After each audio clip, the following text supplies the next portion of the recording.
आप सबको नमस्कार हो। अब मैं हथेली पर चिन्ह, जो छोटे छोटे चिन्ह होते हैं, उसके बारे में बता रहा हूँ कि उन चिन्हों का क्या प्रभाव होता है। ये है हमारे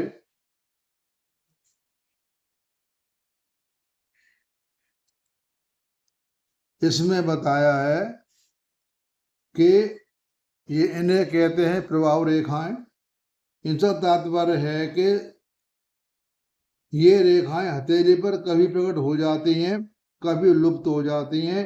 इन रेखाओं से बनी आकृतियों की चर्चा लगभग हर प्रसंग में होती है, इसलिए इन चिन्हों में आकृतियों को विषय में हम अभी से बताना आवश्यक समझते हैं, क्योंकि मुख्य रेखाओं तथा गौड़ रेखाएं, छोटी रेखाएं के साथ प्रभाव रेखाओं का पूरा विचार विवरण हम आगे प्रकरण में बताएंगे।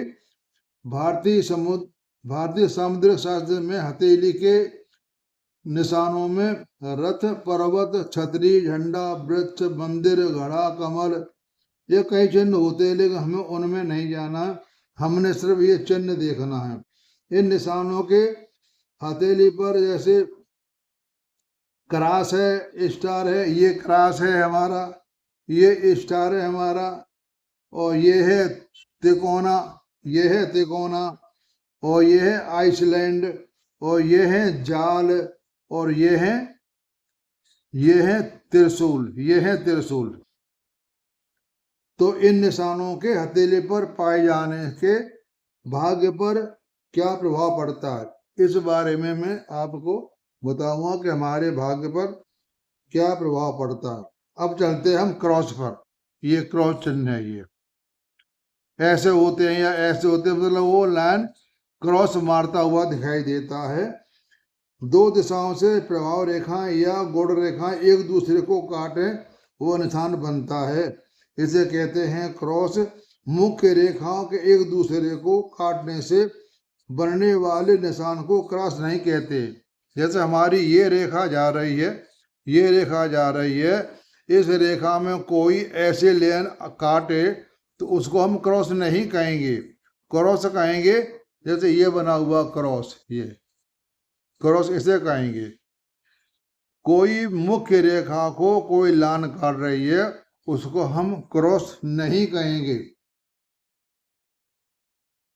और यह चिन्ह गुरु पर्वत पर शुभ होता है। यह चिन्ह हमारा ये है ना, गुरु पर्वत पर यहाँ चिन्ह हो तो शुभ माना जाता है। और हमारी ये रेखा जो हमारी है, एक हमारी शीर्ष रेखा है, एक ये जो रेखा हमारी है, यहाँ पर क्रॉस का चिन्ह हो तो बहुत शुभ माना जाता है। इन दो रेखाओं के बीच में क्रॉस का चिन्ह शुभ माना जाता है, और गुरु पर्वत क्रॉस का चिन्ह शुभ माना जाता है। और गुरु पर्वत ये वलय रेखा होती, ये भी शुभ मानी जाती है। बाकी तीन ग्रहों पर वलय रेखा शुभ नहीं मानी जाती, वो अशुभ होती है। ये आपको बात बता देता हूँ वलय रेखा के बारे में और क्रॉस के बारे में। और हथेली अब बता रहा हूँ आप स्टार, ये है हमारा स्टार। दो से अधिक प्रभाव रेखा या गौड़ रेखा एक दूसरे को इस प्रकार से काट रहे हैं कि उनके काटने से एक केंद्र बन जाए, उसको स्टार कहते हैं। जैसे हमारी एक रेखा आ रही, वहां पे दो तीन रेखाएं, चार रेखाएं कट जाए, उसे कहते हैं क्रॉस। अब कहते हैं स्टार, ये स्टार है हमारा। ये स्टार गुरु पर शुभ होता है। सूर्य, शुक्र और बुध पर तो उसका प्रभाव हथेली के अन्य लक्षणों अनुसार शुभ और शुभ दोनों प्रकार हो सकता है। सूर्य, शुक्र और बुध, यह है बुध, यह है शुक्र, यहां से यहां शुक्र होता है, और यह है सूर्य, यह है बुध। चार रेखा एक दूसरे को इस प्रकार काटने के चार कोने वाली एक आकृति बन जाए, उसे कहते हैं वर्ग। वर्ग कहते हैं चौकोर से, ये चौकोर ऐसे ले जाए, ऐसे ले जाए, इसे कहते हैं वर्ग। किसी भी पर्वत पर किसी भी रेखा पर वर्ग हो तो बाधा दूर होती है, यानी ये वर्ग कहीं भी बना हो तो उससे बाधा दूर होती है। हाथ में हम जब देखेंगे तो वर्ग कई जगह दिखाई देंगे। ये हम हाथ में पाउडर लगा के या कुछ स्याही लगा के तब पता पड़ते हैं वर्ग वगैरह, ऐसे दिखाई नहीं देंगे वर्ग हमारे को। इसमें पाउडर लगाने कुछ लगाने तब हमको वर्ग दिखाई देंगे। तो वर्ग होते हैं ये शुभ होते हैं वर्ग। और जो तिकोना होते हैं ये तिकोना, 3 रेखाओं से बनी त्रिभुज आकृति को तिकोना कहते हैं। ये सभी स्थानों पर शुभ होता है, तिकोना सभी जगह शुभ होता है। अब होता है दीप। दीप एक स्पष्ट रेखा कुछ फासले के बारे में 2 रेखाओं में बढ़ जाए, ये ऐसे दीप ऐसे मतलब दीपसा बन जाता है। दीपसा ये अंडाकार जो आगे बन जाता है तो और बाद में एक हो जाते हैं। यह हर स्थान पर अशुभ होते हैं। ये जहां भी होते हैं किसी जगह पर ये हर स्थान पर अशुभ होते हैं। और फिर आया जाल, 3 से या अधिक आड़ी रेखाएं। जाल कहते हैं 3 या 4 रेखाएं हों और आपस में वो काटे, उसे कहते हैं जाल। 3 तो यह निशान सामान्य अशुभ माना जाता है। शुक्र पर्वत पर यह निशान कभी कभी शुभ प्रभाव देता है।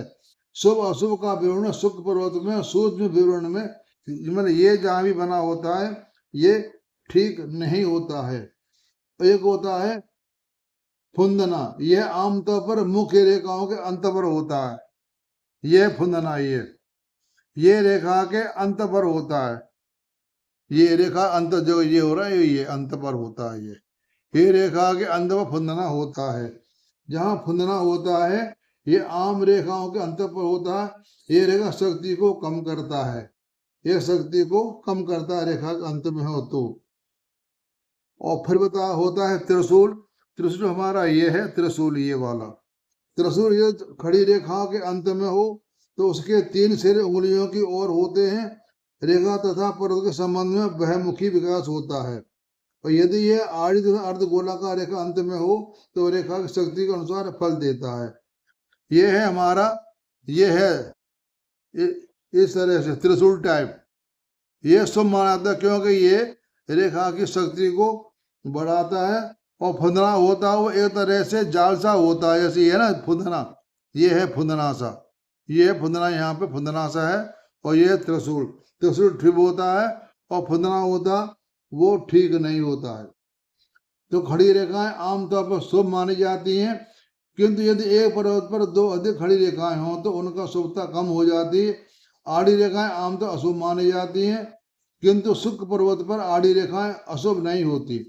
हमारा ये शुक्र पर्वत होता है, यहाँ पर ये रेखाएं अशुभ नहीं मानी जाती हैं। शुक्र पर्वत पर ये हमारी जो रेखाएं उंगली पर ये खड़ी रेखाएं ये शुभ मानी जाएंगी। और ऐसे इसको लेने कोई काटेगी तो अशुभ मानी जाएगी।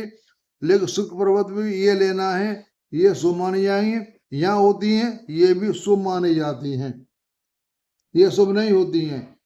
और मस्तिष्क रेखा तथा हृदय रेखा आड़ी रेखा होने के बावजूद अशुभ नहीं होती।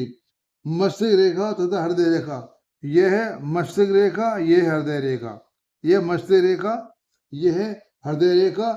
यहाँ पर आड़ी रेखा होने के बावजूद अशुभ नहीं होती हैं इनकी, क्योंकि इनका मार्ग यही है। इनका मार्ग मैंने लियो ने बताया था, उनका पता करते हैं ये कितनी उम्र में रेखा गई है। तो ये ऐसे हम रेखाओं का ये अशुभ नहीं होती है। ये मैंने आपको बताया था कि ये हमारा जो हृदय रेखा है और शीर्ष रेखा बीच में क्रॉस का जो चिन्ह होता है ये बहुत शुभ माना जाता है। वो आदमी किसी नई खोज में लगा रहता है। तो ये मैंने आपको बता दिया हाथ में चिन्हों के बारे में, जैसे त्रिशूल है, चक्र है, दीप है, जाल है, त्रिकोना है, स्टार, ये वर्ग है, ये सारे मैंने आपको बता दिया। आप सबको मेरा नमस्कार।